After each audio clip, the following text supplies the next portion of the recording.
Part 1. An ancient legend from the shadows of history. The legend begins centuries ago in the dim corners of Jewish mysticism. In the teachings of Kabbalah and Eastern European folklore, there exists a dark entity known as the Dybbuk. A Dybbuk is a restless, malevolent spirit, a soul torn from its body, wandering without peace. It does not float through the ether. Instead, it attaches itself to the living, invading their mind, body, and soul. Unlike a ghost, it doesn't scare you. It possesses you. You won't see it coming. You'll just feel something is wrong, and by then it's already inside. Part 2. An ordinary object with extraordinary darkness. Fast forward to 2001, Portland, Oregon.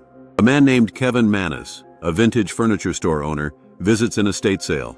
There he finds an antique wooden wine cabinet, small, aged, with ornate carvings and a broken lock. The woman at the sale says, "This belonged to my grandmother, a Holocaust survivor from Poland. Please, never open it. It is cursed." Kevin, skeptical but curious, takes the box back to his store, and the moment he opens it, the nightmare begins. Part 3. The First Haunting.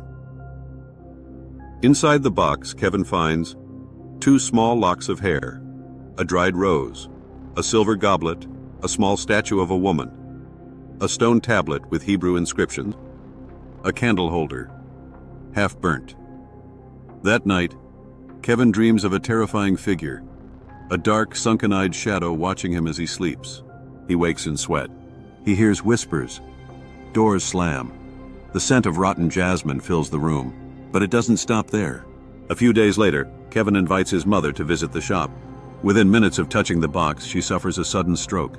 Kevin, now shaken, begins to believe the warnings. Part 4. A Trail of Terror. Frightened, Kevin sells the box online.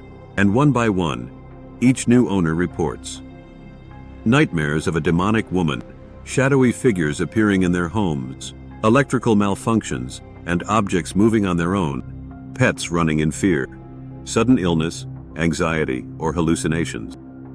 One college student claims he woke up every night at exactly 3:33 a.m., hearing whispers in a language he didn't know.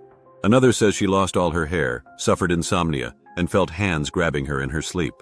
The box was passed on, and so were the horrors. Part 5. Media attention and scientific curiosity.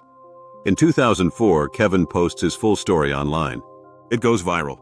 Paranormal investigators, journalists, skeptics, rabbis, all want a piece of the mystery. The box gains international attention.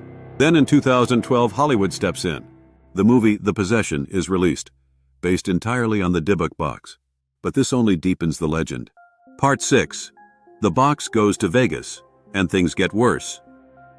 Zach Bagans, host of Ghost Adventures and owner of the Haunted Museum in Las Vegas, buys the box.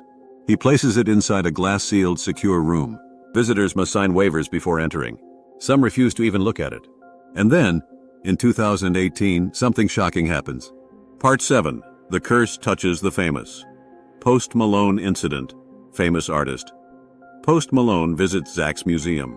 He stands just inches away as Zach touches the Dybbuk box. 3 weeks later, Malone's private jet loses its tires mid-air. He's involved in a serious car crash. Armed robbers break into his old home. Media starts to speculate. Is the Dybbuk box real? Did it curse Post Malone? Zach Bagans himself confirms. That was the moment everything changed. Something passed through the room, and it was not human. Part 8. Myth or reality. Today, the Dybbuk box remains sealed inside a protected vault under 24-hour surveillance. Some say it's nothing more than a hoax, a viral internet story gone too far. But others, including rabbis, Holocaust scholars, and exorcists, warn, do not open it. Do not provoke it, and never ever call it a myth. One Orthodox scholar who studied the box wrote, "It contains more than death. It carries rage, grief, and something that was never meant to be unsealed." Cinematic ending. They say evil hides in dark forests, in abandoned hospitals, in cursed mirrors. But sometimes evil lives in a box, small enough to hold in your hands, but powerful enough to ruin your soul. This is the Dybbuk Box, and this is only the beginning.